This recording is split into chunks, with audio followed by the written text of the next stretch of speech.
apapun ibadahnya harus dimuatan ilmu. Itu butuh akhirat, bukan sembarang. Sholat wajib, ya udah sholat. Kita udah tahu sholat asar di ke depan nanti sholat asar 4 rakaat. Nah, apakah kita cukup menjalankan 4 rakaat itu selesai dan kita merasa sudah ibadah? Enggak, Bang Cecep.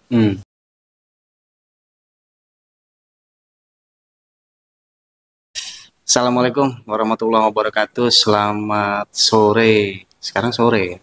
Di saya tuh sekarang sore. Sore Bang. Sore. Jadi setelah sekian lama akhirnya bisa ngumpul lagi, bisa ketemu lagi sama Ustadz Gunawan nih.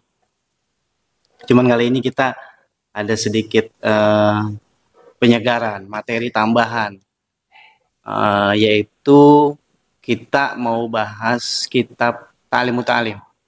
Nah, kitab Ta'lim Muta'alim ini banyak dipakai di pesantren-pesantren. Betul kan? Banyak sekali. Dari sekian banyak kitab, kayaknya kitab Ta'lim Muta'alim ini jadi salah satu kitab yang wajib di banyak sekali pesantren gitu.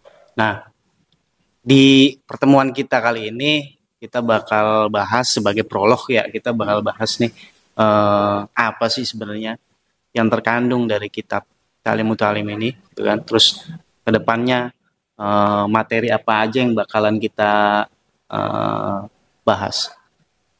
Nah, untuk lebih jelasnya langsung saja saya berikan waktu kepada Ustadz Gunawan buat memberikan pemaparannya.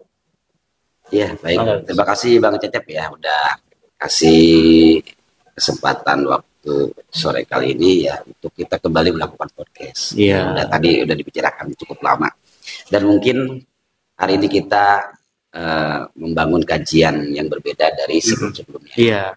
Di antaranya seperti yang Bang Cecep minta untuk menyoroti tentang salah satu kitab yang bernama Ta'lim Muta'alim. Tuh, ini kenapa nih Gus? Kemarin kan kita Fathul Qorib, apa bosan atau gimana? Enggak juga.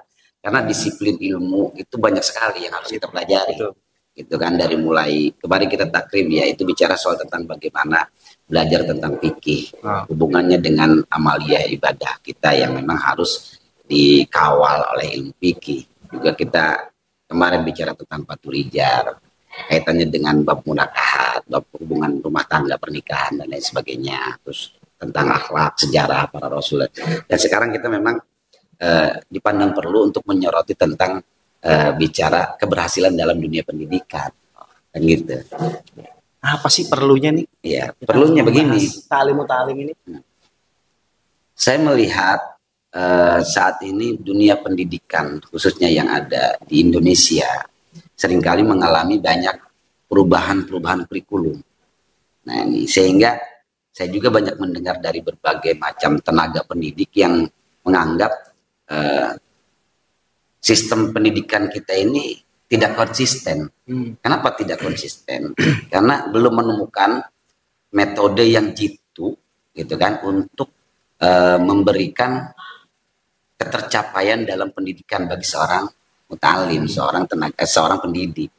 Dengan kata lain, kurikulum yang ada sekarang itu masih belum memadai gitu ya maksudnya. Ya, dianggapnya masih proses masih proses berjalan yang belum dipastikan ini menjamin keberhasilan. Ya kita lihat aja begini, dari dulu yang kita alami, kita mengalami yang namanya kurikulum seperti CBSA, terus kurikulum KTSP, terus kurikulum KBK, sekarang ada lagi kurikulum Merdeka, kurikulum 13. Nah ini dengan berbagai macam perubahan kurikulum menandakan pendidikan yang ada di Indonesia ini belum menemukan, gitu kan, belum menemukan salah satu metode pendidikan yang dianggap mungkin berhasil. Ya kalau udah berhasil nggak mungkin ganti-ganti dong. Tetapi kita lihat ada salah satu pendidikan non formal yang disebut dengan pondok pesantren. Nah kan gitu. Pondok pesantren kan ya secara administrasi mungkin dianggap non formal. Pada hakikatnya tetap pendidikan formal. Hanya kalau dilihat secara terminologinya mungkin non formal. Kalau pendidikan formal ya seperti di sekolah-sekolah. Nah, hari ini kita mencoba membandingkan sedikit. Tujuannya untuk belajar. Untuk dalam arti tujuannya untuk studi banding keberhasilan pendidikan formal dan keberhasilan pendidikan non formal. Sementara pesantren ini yang saya lihat dia tidak menggunakan pergantian kurikulum dalam pendidikan, benar nggak? Ya. Tidak ada nih kurikulum pesantren tuh ini berganti lagi namanya ini berganti. Enggak, ternyata beliau ini pesantren ini memiliki tahapan pendidikan yang dari dulu sampai sekarang tidak berubah-ubah. Di antaranya adalah ada salah satu kitab yang memang menjadi fardu, yaitu kitab Ta'limut Ta'lim. Di setiap pesantren itu wajib ada. Dan ini dianggap adalah salah satu langkah jitu untuk pendidikan pesantren di mana dapat menunjang keberhasilan belajar anak untuk mendapatkan berbagai macam disiplin ilmu yang lainnya. Dengan mempelajari kitab Ta'limut Ta'lim ini, anak ini akan dapat menerima pelajaran-pelajaran lainnya menjadi mudah dan berhasil. Itu untuk ketika taklim ini. Makanya taklim ini dari kalangan ibtidah, ketika masuk ke dunia pondok pesantren itu wajib belajar kitab taklim. Karena di dalamnya ada langkah-langkah belajar, ada cara-cara untuk mendapatkan keberhasilan belajar, ada cara-cara untuk memudahkan mendapatkan ilmu, ada metode-metode untuk supaya ilmu itu mudah diserap. Itu dari mulai hari belajarnya, dari mulai tata cara belajarnya, terus pelajaran apa yang pertama harus dipilih. Termasuk ada etikanya juga di situ. Etika menuntut ilmu. Etika menuntut ilmu. Jadi ilmu nggak sembarangan kita baca, betul sekali. Kita hafal doang gitu. Kita hafal doang. Jadi harus ada etikanya ketika kita belajar ilmu. Ilmu itu al ilmu yurisul hal. Ilmu itu harus dapat mewariskan terhadap perilaku. Benar nggak? Iya. Karena sekarang ini banyak lembaga-lembaga pendidikan yang hanya bisa mewariskan intelektualitas saja, ya, tetapi tidak melahirkan sikap dan perilaku seorang anak didik lah atau seorang ilmuwan. Sementara dalam dunia pendidikan kita tidak hanya membentuk manusia cerdas, membentuk manusia yang pintar berkata-kata, misalkan gitu kan, membentuk manusia yang pintar berretorika, tetapi harus membentuk manusia yang berakhlakul karimah juga. Jadi akhlaknya itu di atas ilmu. Gitu. Ya, jadi dulukan akhlak gitu dulukan adab ya gitu ya. Adab. Gitu. Di atas ilmu. Betul. Nah ini taklim mutalim ini adalah memuat itu diantaranya. Makanya ya alhamdulillah pondok pesantren itu melahirkan para ahli-ahli ilmu yang dapat diterima di tengah masyarakat. Karena apa? Mereka mendapatkan satu tuntutan kuat bahwa ilmu itu harus melahirkan sikap, melahirkan akhlak di tengah masyarakat sehingga masyarakat bisa menerima walaupun para asatid itu anggaplah ilmunya tidak seberapa, tetapi banyak masyarakat yang membutuhkan. Karena ada stimulus dari masyarakat, ada rangsangan dari masyarakat melihat akhlak yang baik. Di dalamnya memuat akhlak baik. Barangkali itu Pak Cecep ya. Jadi akhlak, jadi ilmu yang didapat itu akan menurun ke akhlaknya gitu ya. Betul. Kita bisa melihat orang ini semakin tinggi ilmunya harusnya semakin bijaksana, misalnya seperti itu ya. Itu ya. Betul, betul. Terus nggak sombong gitu kan. Iya. Karena sekarang ini kan kita dihadapkan dengan apa? Dunia pendidikan semakin meningkat, tetapi dunia etika semakin menurun. Betul. Gitu. Nggak sedikit mereka yang mengatakan ahli ilmu, tetapi kerap hanya dijadikan untuk menjatuhkan para ilmuwan yang lainnya, gitu kan. Iya. Ilmu itu apa ya? Seolah-olah sekarang ilmu itu sedang dikonfrontasikan. Ilmu itu gitu kan diperdebatkan tetapi bukan pada ruang perdebatan gitu. Maksudnya ketika ada sudut pandang ilmu disiplin ilmu begini terus dianggapnya oleh kita salah, ya kita langsung menolak sudut pandang itu di luar. Jadi nilai-nilai tabain itu udah nggak ada sekarang ini. Contoh misalkan Bang Cecep misalkan ahli di bidang hukum, bicara soal hukum misalkan. Nah, terus ada orang yang tidak setuju dengan sudut pandang hukum yang diutarakan oleh Bang Cecep. Mereka langsung mengomentari di luar. Gitu kan. Nah, mengomentari ilmu itu bukan tidak boleh. Tetapi ada adab dan etika di mana kita itu harus melakukan tabayun. Ini yang kerap kali sedang berkembang di dunia media sosial khususnya. Dengan adanya media sosial, orang begitu serampangan menggugat pendapat orang lain. Gitu maksudnya. Di dalam kitab Ta'limut Ta'lim ini dijelaskan bahwa adab untuk menyampaikan ilmu itu ada. Gitu kan, menyampaikan pendapat ada. ada adab-adabnya tersendiri. Dan mengkritik pun ada Ada adabnya. mengkritik ada. Di sini dijelaskan nanti. Nah, banyak orang yang pintar ternyata belum menjiwai kandungan daripada kitab Ta'lim ini, yang cenderung kepada bagaimana akhlak seorang yang berilmu. Gitu. Oke. Kayaknya kita langsung ke bed aja nih. Nah, aja ya ya. kan langsung ke bed sebelum Iya. sebelum mulai mengantuk kita ya. Oh gitu ya. Baik Bang Cecep ya, kita oke lah kita buka. Di sini memang memuat beberapa pasal-pasal ya. Mungkin kita bahasnya secara singkat aja karena melalui obrolan-obrolan aja. Iya, gitu.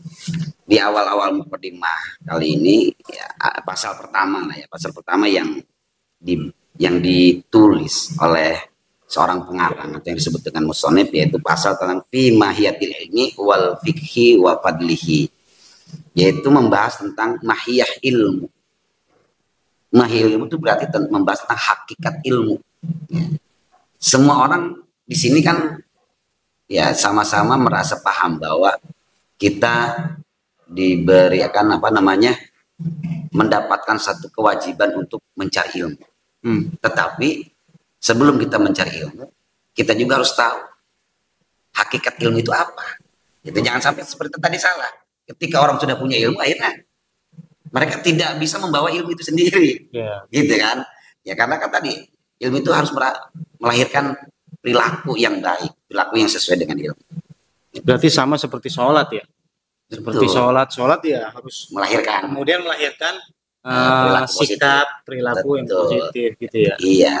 Karena kita untuk berbuat soleh juga kalau di atasnya tidak ada ilmu, bahaya Bang Cecep. Betul. Ada orang soleh doang gitu, rajin, ibadahnya rajin. Betul. Itu kan akhlaknya kelihatan baik, tetapi tidak bermuatan ilmu, solehnya salah juga. Iya, apalagi cuma namanya doang soleh. Namanya doang soleh gitu. Jadi ada istilah bahaya sekali bagi orang yang berilmu gitu kan, ketika dia ketika ilmunya itu melahirkan perilaku yang kurang baik. Karena orang ini biasanya akan ngelihat gitu, misalkan yang ngomong ini profesor doktor, orang mungkin dalam kapasitasnya dia. Betul. Dia nggak mungkin dong nyari referensi, bener gak sih ini omongannya profesor ini kan gitu ya. Ya karena dia tahu bahwa orang itu bergelar profesor, ya udahlah dia percaya aja. Dia kan bahayanya akan memunculkan pengikut-pengikut yang justru dia nggak tahu apa-apa, dia tidak mengklarifikasi dulu. Betul, gitu kan. Makanya ada satu ungkapan, fasadun kabirun jahilun mutanasikun, besar sekali kerusakan. Jahilun mutanasikun, seorang yang bodoh dia beribadah. Beribadah itu dalam arti orang yang sekarang ini kan banyak orang yang ketika pandai bicara dianggap pintar. Ketika orang yang rajin ibadah dianggap soleh. Nah, akhirnya apa? Hal seperti itu akan melahirkan kerusakan sebenarnya ketika di dalamnya tidak bermuatan ilmu. Contoh misalkan Bang Cecep itu setiap hari rajin ke masjid, ngomongnya baik. Nah ini orang memandang orang yang seperti itu orang yang pintar, gitu kan. Akhirnya ditanya lah sama tetangga, Bang Cecep ini saya dapat warisan nih misalkan, dapat warisan, kira-kira bagaimana nih cara yang baik untuk membagikan warisan? Nah kata Bang Cecep ya cara yang bagus itu harus adil lah, kan bahasanya kayak enak, adil gitu. Terus maksud adilnya gimana? Ya udah bagi rata aja. Adil itu salah. Salah padahal kan. Kalau bicara waris ya. Iya, karena dalam membagikan waris bicara adil itu ada takaran-takaran tertentu. Itu perempuan itu sekian, lelaki itu sekian, itu namanya adil. Emang so tahu juga itu orang. Itu tahu juga orang. Dan kadang-kadang orang yang bertanya juga terlalu mengklaim orang yang baik itu pintar, orang yang omongannya benar itu pintar. Betul. Jadi dia menilai dari apa yang dia lihat. Kalau kata ini Bruce Wayne, gitu. Ya, kata Batman. Makanya orang sekarang baru bisa benar, udah memberikan fatwa, udah mengomentari orang-orang pintar, baru cuma bisa benar doang, padahal belum pintar dia. Iya. Gitu. Belaga jadi. Banyak banget itu Ustaz. Iya. Yang kesinggung itu ya. Apa kesinggung mau enggak itu? Dan ada lanjutannya lagi dari kalimat itu, wa baru minhu alimun mutahatikun. Lebih parah lagi kerusakannya ketika alimun mutahatikun, seorang alim yang brengsek. Yang memanfaatkan kebenarannya gitu. Ini ada lagi yang kesinggung, ada lagi yang kesinggung. Gitu, nah itu ya, kira ntar ada yang maki-maki kita enggak ini di komen.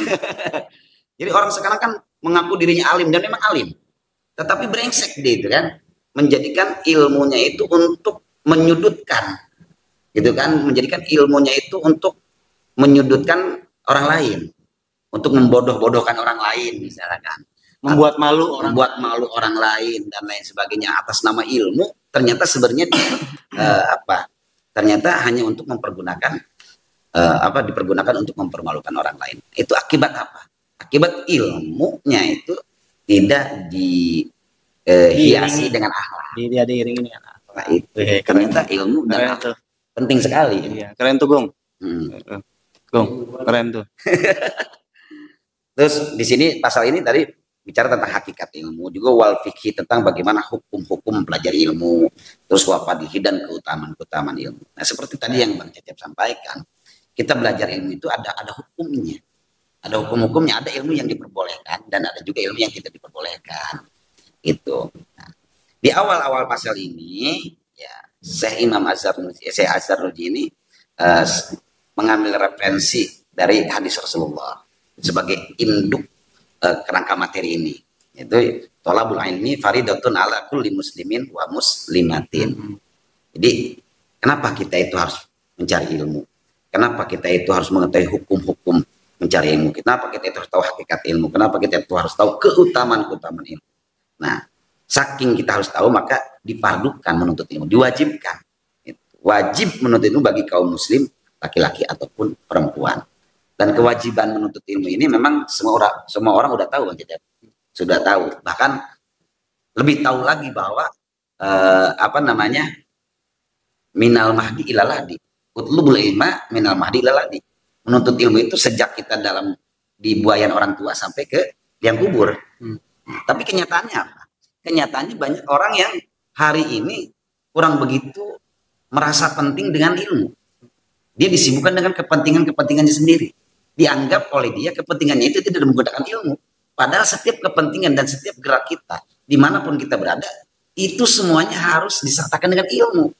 Bang Cecep, misalkan, Bang Cecep kesehariannya apa? Keseharian Bang Cecep, misalkan sebagai jurnalis, benar nggak? Misalkan Bang Cecep sebagai jurnalis. Keseharian Bang Cecep sebagai jurnalis itu tidak sebagai profesi yang hanya sebatas profesi.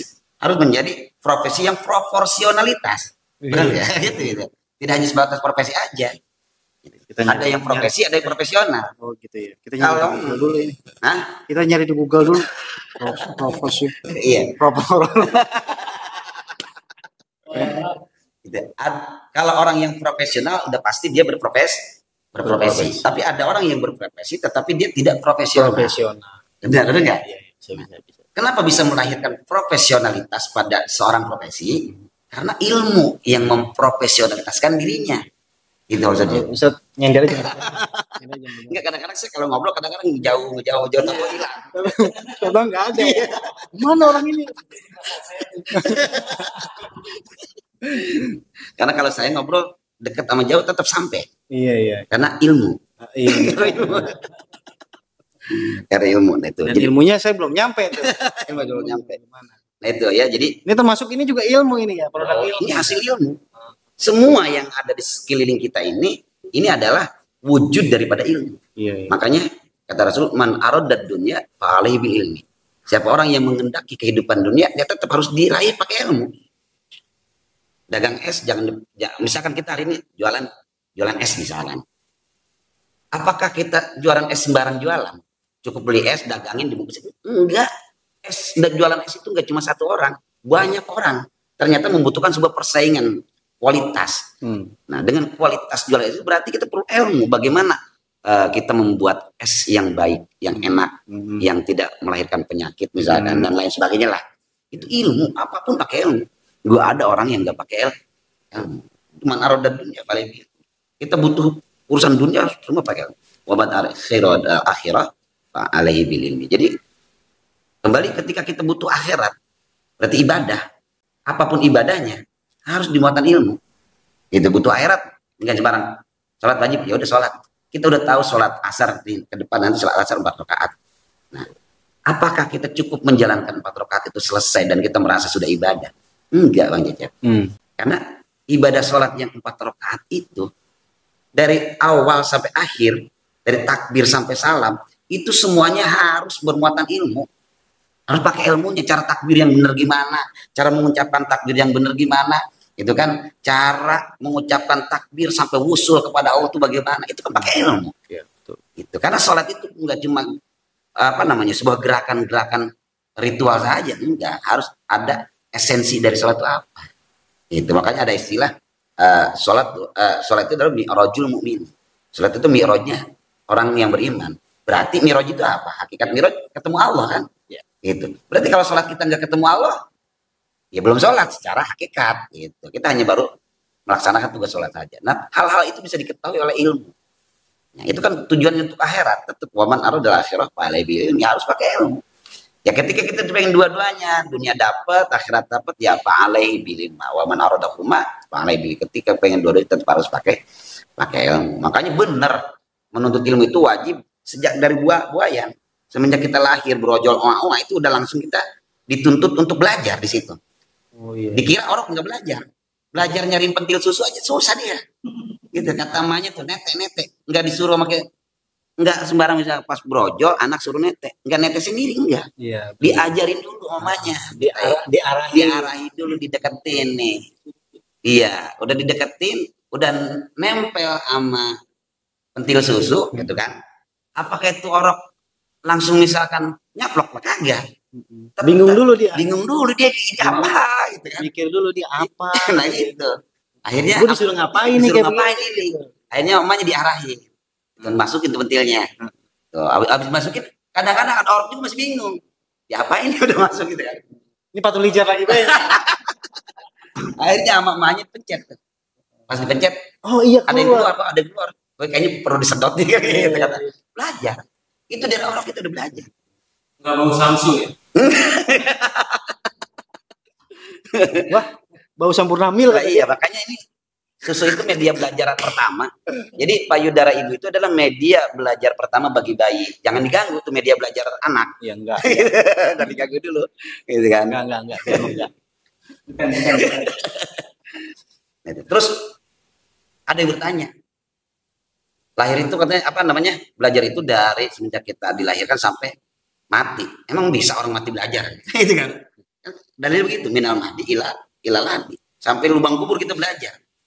Logikanya begini, emang bener kan, di tradisi kita itu ada talqin itu adalah membimbing mayit, mengajarkan mayit. Coba abang lihat, abang pernah enggak nganterin orang meninggal ke kuburan? Pernah lihat ya? Apa pernah nganterin? Pernah. Itu ada amil berdoa di situ, membimbing, gitu kan. Kata amil bahasa anallah yab'asu man fil kubur, gitu kan. Bahwa sesungguhnya Allah itu membangkitkan manusia di dalam kubur, gitu. Ya fulan, hai fulan, itu mengajarkan dia. Ya fulan, anallah yab'asu man fil kubur, sesungguhnya Allah itu membangkitkan manusia di dalam kubur. Dan apabila kamu bangkit, kul katakanlah raditu billahi robba wabil islami dina wabi muhammadin nabiyya wabil ka'bati kiblata wabil qur'ani imama wabil mu'minina ikhwan. Itu kan diajarin, bilang nanti ya kalau ditanya malaikat, kan itu isinya begitu kan. Kul katakan kalau ditanya malaikat, raditu billah, sesungguhnya bahwa Allah itu adalah Tuhanku, aku ridho kalau Allah itu Tuhanku. Wabil islami dina, dan agamaku itu adalah Islam. Wabil ka'bati kiblatan, dan kiblatku itu adalah Ka'bah. Itu wabil Quran imamah, Quranku itu adalah imamku. Wabil mu'minina ikhwana, dan orang-orang mukmin itu adalah saudaraku. Ngomong begitu ya, kata Kamil tuh. Secara tidak langsung begitu. Berarti benar dari Rasul minal mahdi ilalal itu benar, dari kita lahir sampai kita mati diajarin baik. Berarti penggambaran seperti itu. Pergambaran seperti itu wajibnya. Nah di sini salah satu. Bentar Ustaz, mau minum Ustaz? Nah, mau minum apa? Emang sediain air sini? Enggak. Iya. Makanya saya enggak minta karena enggak ada. Jadi mintalah sesuatu yang ada. Iya. Cuman maksudnya saya biar anu aja produser jadi anu gitu. Jangan belagak bae produser gitu ya. Belagak bae. Apakah kita bawain apa kayak kemari gitu? Iya, nyari kopi, cocok iya. Kopi. Enak mah kopi nih. Daripada kita ngantuk, masa harus ngantuk ya? Nah, setelah ngopi kita baru nih agak segeran. Lanjut lagi dah. Oke ya, siap. Emang tadi udah agak begini-gini.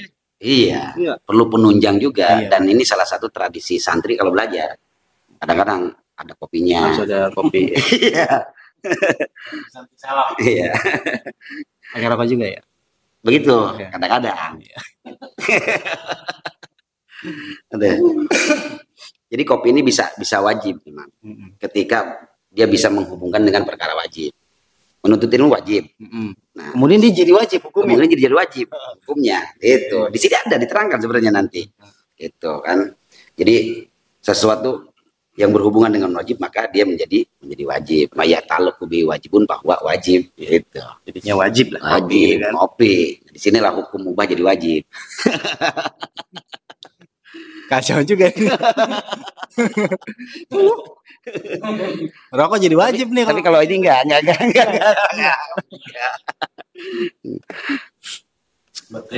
Tadi sampai lanjutkan. Ya, lanjutkan. Baik. Nah, Sampai kita tadi udah tahu berarti kerangka daripada maksud dalil apa namanya tolabul ilmi faridatun ala kulli muslimin wal muslimatin. Jadi itulah alasan kenapa kita diwajibkan menuntut setiap ilmu bagi baik perempuan ataupun muslim laki-laki ataupun muslim perempuan. Hukumnya wajib gitu. Sesibuk apapun. Karena apa? Kalau kita meninggalkan menuntut ilmu 40 hari aja itu udah kategori maksiat Bang Cecep. Sementara kalau kita sudah banyak menumpuk perkara maksiat di antaranya menuntut ilmu, itu kita akan hati kita akan sulit mendapat cahaya ilmu. Sebegitu pentingnya Islam ya memandang ilmu ya. Betul. Sampai harus ada tadi 40 hari. 40 hari kita nggak belajar, maka hati kita menjadi keras. Ketika hati kita keras, maka lama-lama kita akan memiliki pengaruh pada sikap ibadah juga malas, tingkat kehusuan ibadah akan berkurang, terus mendapatkan ilmu akan sulit. Nah itu salah satu dampak daripada kita meninggalkan ilmu. Makanya meninggalkan ilmu itu kategori maksiat.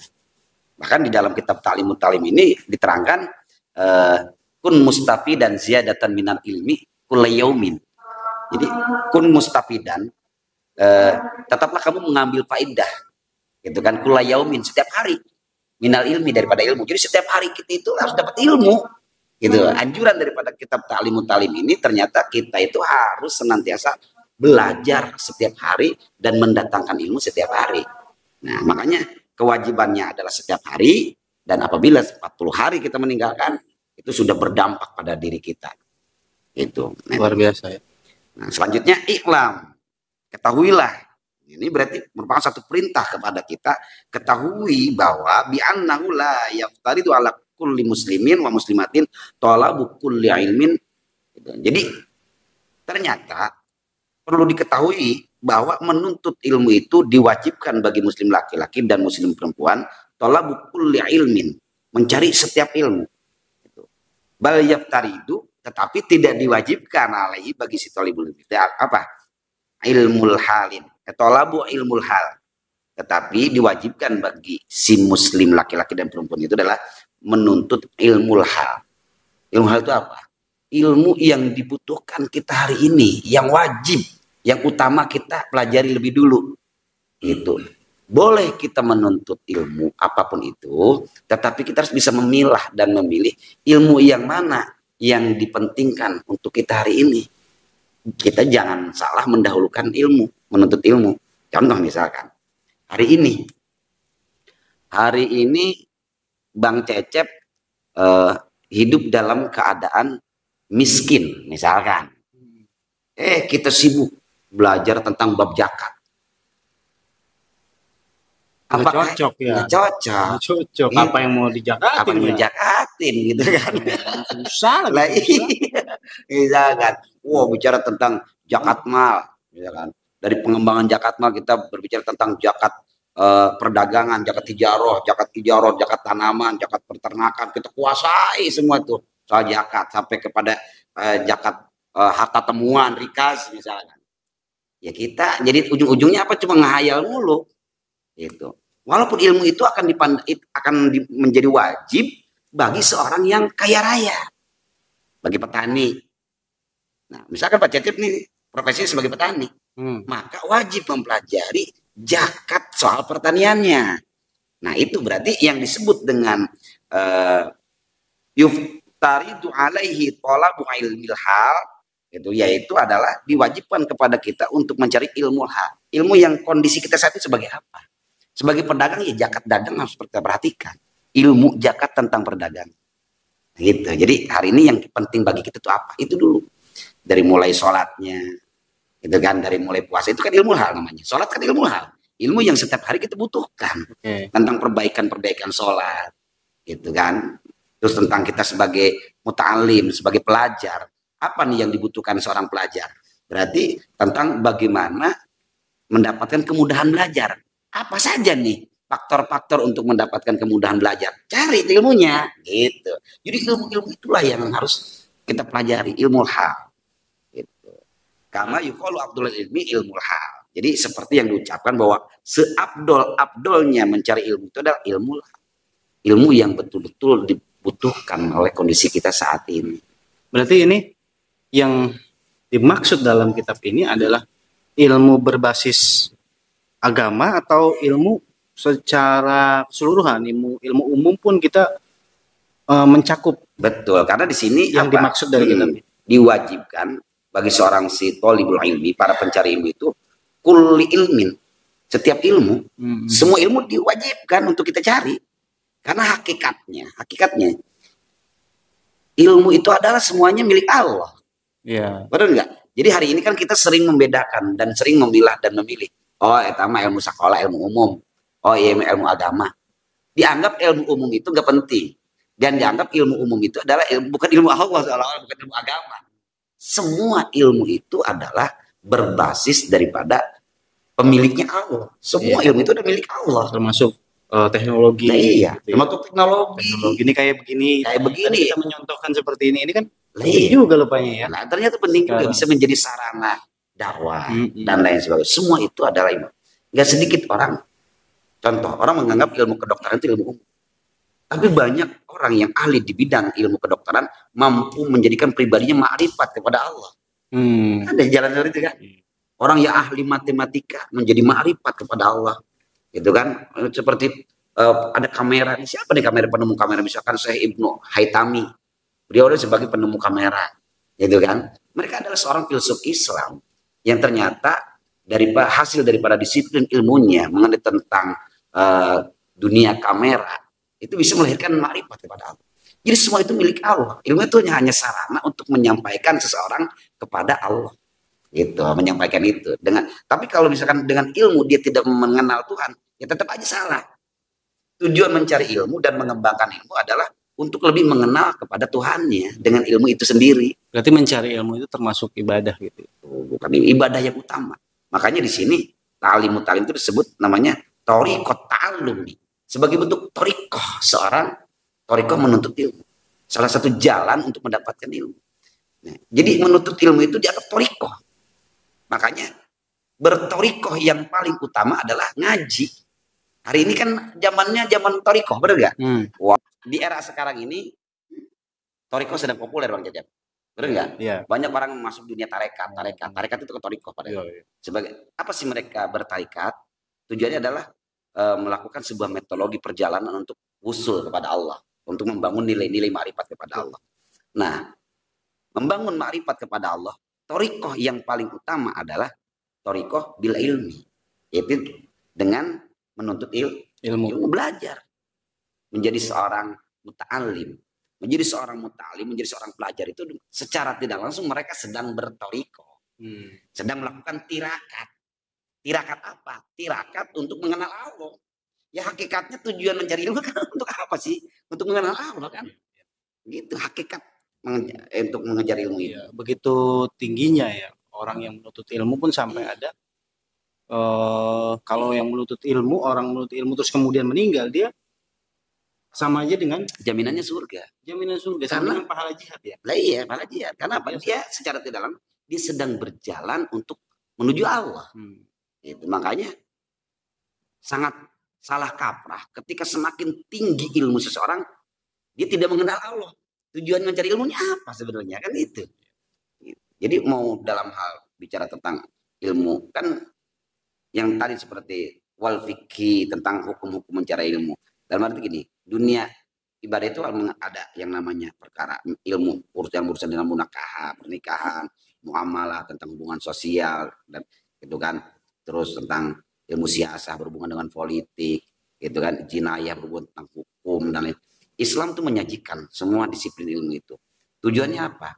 Ketika kita berbicara tentang siasah, berpolitik, ilmu berpolitik, bagaimana orang supaya melakukan perjalanan politiknya itu bisa mendekatkan diri kepada Allah, Tetap bernilai ibadah. bernilai ibadah gitu. Padahal politik itu erat kaitannya dengan siasat, dengan strategi. Dengan strategi dan cenderung saling menjatuhkan. Iya, betul. Tetapi ketika disiplin ilmu siasah, disiplin ilmu politiknya itu bersumber daripada ilmu-ilmu Allah yang kita ambil, maka orang berpolitik akan tetap mengedepankan apa namanya, nilai-nilai ilahiyah, nilai-nilai ketuhanan yang dikedepankan, bukan lagi sebagai syahwat kekuasaan. Iya, Gitu maksudnya. Kalau di depannya syahwat kekuasaan, orang akan lupa dengan Tuhannya. Iya. Dia akan tega menjatuhkan kawannya, dia akan tega mendiskreditkan kawannya, menjatuhkan lawannya dan lain sebagainya demi kekuasaan. Demi Itu namanya politik yang tidak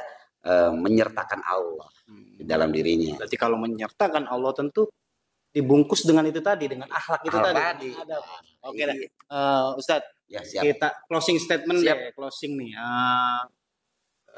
terkait kitab Talimut Talim ini di episode pertama ini. Apa closing statementnya? Ya.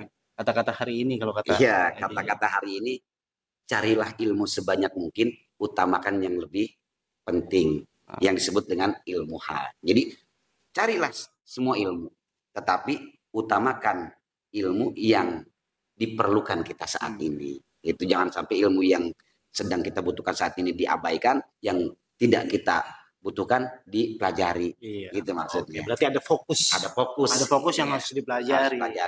Lihat dulu kebutuhan kita apa.